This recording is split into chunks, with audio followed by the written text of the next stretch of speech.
এখানে তো সেসব কিছুই হচ্ছে না, এই বাড়িতে শুধুই কুটকাচাটি। আর আপনার বউ তো আমাকে সহ্যই করতে পারে না। আর আপনার ছেলের বউ, কি যেন নাম ওর? বরফি। ও কত খারাপ ব্যবহার করে আমার সাথে, দেখলেন তো আপনি।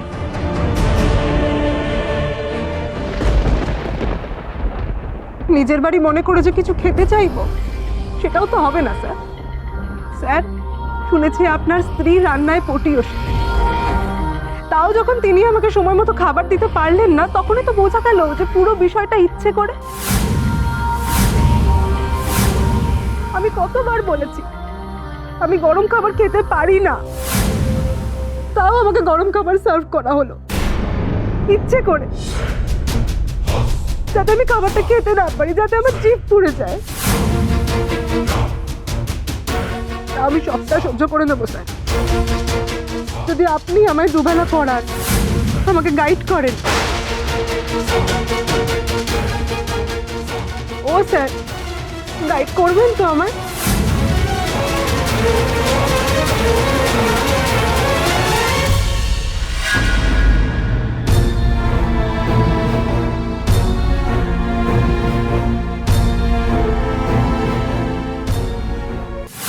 কি প্রমাণ করতে চেয়েছিলে বলো? কি প্রমাণ করতে চেয়েছিলে? চুপ করে আছো কেন? অ্যানসার দাও আমাকে। আমার বাবাকে আমার চোখের সামনে ছোট করতে চাইছিলে, তাই তো? প্লিজ আপনি আমার কথাটা একবার শুনুন প্লিজ। কি শুনবো? হ্যাঁ, কি শুনবো? তোমার কথা শুনে আজকে আমি নিজের বাবাকে সন্দেহ করলাম। আমি নিজের চোখে কতটা ছোট হয়ে গেছি জানো তুমি? তোমার জন্য, শুধু তোমার জন্য। আমার বাবা তার ছাত্রীর সঙ্গে পড়াশোনার কথা নিয়ে আলোচনা করছে, আর আমি নাকি তাদের ঘরের বাইরে দাঁড়িয়ে লুকিয়ে লুকিয়ে কথা শুনছি। ছি! আমরা যেটা শুনেছি সেটা সেটা আমাদের শোনার কথা ছিল না, আমাদের অন্য কথা শোনার কথা ছিল, ঘরে অন্য কথা হওয়ার ছিল। Shut up! জীবনে তো কখনো নিজের পড়াশোনা নিয়ে সিরিয়াস হওনি, তাই অন্যের পড়াশোনার ইচ্ছা চেষ্টা সেইগুলো সিরিয়াসনেস কখনো বুঝবে না তুমি। কেউ যে কখনো পড়াশোনাকে ভালোবেসে নিজের স্যারের বাড়িতে পেইং গেস্ট হয়ে থাকতে পারে, সমস্ত কষ্ট সহ্য করতে পারে, না খেয়ে থাকতে পারে, এসব তো তোমার কল্পনার অতীত। আপনি বুঝতে পারছেন না স্যান্ডো কুমার। এই নাকি আমার দেবতুল্য বাবার স্বরূপ দেখাবে আমায়? দেখলে তো আমার বাবার স্বরূপ, উনি একজন দেবতুল্য গুরু, আর দেবী না তার যোগ্য শিষ্যা। তাই খবরদার, আজকের পর থেকে তোমার মুখে আমার বাবাকে নিয়ে যেন একটাও বাজে কথা না শুনি। Understand? Kumar, just shut up.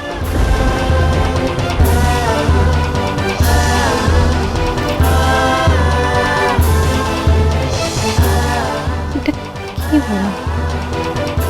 কি করে হলো? এত রাতে দেবিনা রবিনা প্রিয় সূর্যকে ঘরে ডাকলো শুধুমাত্র পড়াশোনার কথা বলার জন্য? তোমার কিছুতেই বিশ্বাস হচ্ছে না। তাহলে কেসটা কি? দেবিনা কোনোভাবে বুঝতে পেরে যায়নি তো যে ওর ঘরের বাইরে আমরা দাঁড়িয়ে আছি? আমরা সব কথা শোনার চেষ্টা করছিলাম,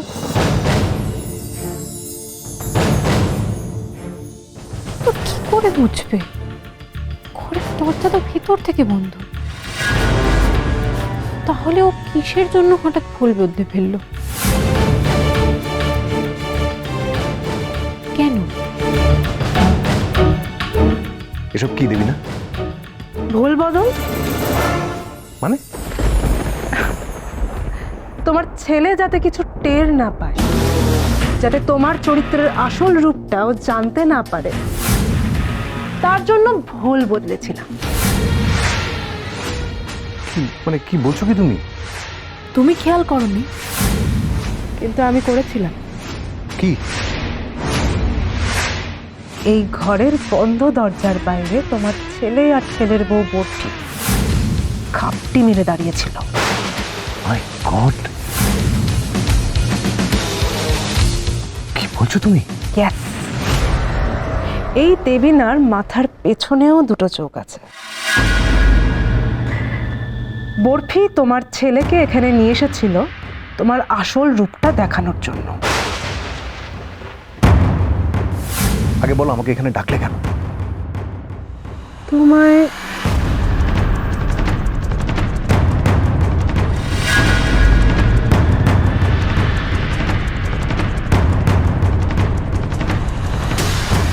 আপনাকে আমি কেন ডেকেছি জানেন স্যার? কিছু কথা বলতে চাই আপনাকে।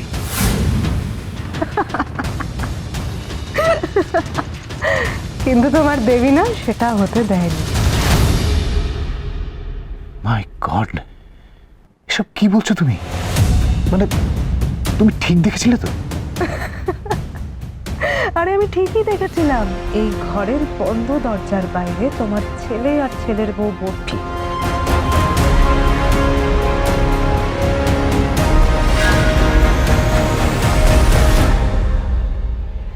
বললাম না আমার মাথার পিছনেও দুটো চোখ আছে।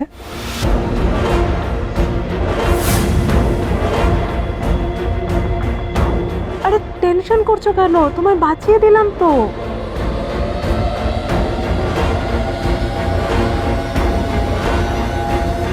তোমার ছেলের সামনে তোমার পর্দা ফাঁস হতে দিলাম না তো, বলো?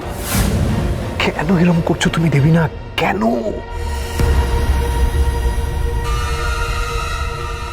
কি করলাম আমি? তবে কি তোমার ছেলের সামনে তোমার পর্দা ফাঁস হলে ভালো হতো? না না, এটা হতে পারে না। টিপু আমাকে ভগবানের মতো শ্রদ্ধা করে, ও আমাকে প্রচন্ড ভালোবাসে। ছি ছি ছি ছি।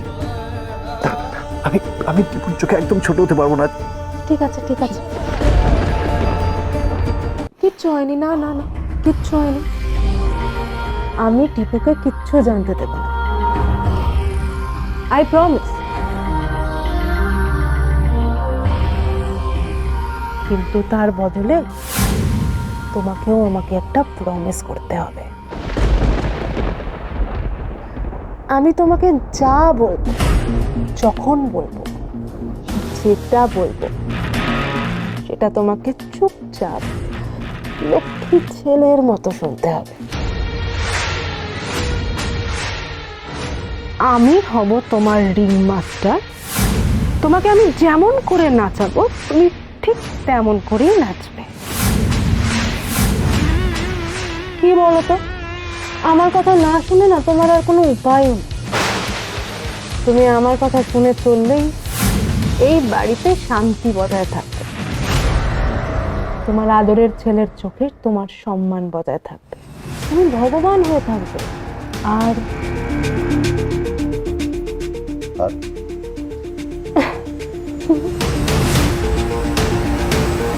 তুমি অবাধ্য হলেই সোনাটা।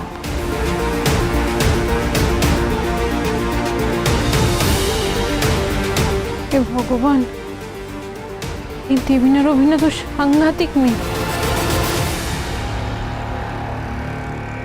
সীমা ঠিক বলেছিল, একে শিক্ষা দেওয়া এত সহজ কাজ নয়। যা করতে হবে চোখ কান খোলা রেখে করতে হবে। তবে দেবিনাকে আমি ছাড়বো না, ওকে আমি মজা দেখিয়েই ছাড়বো।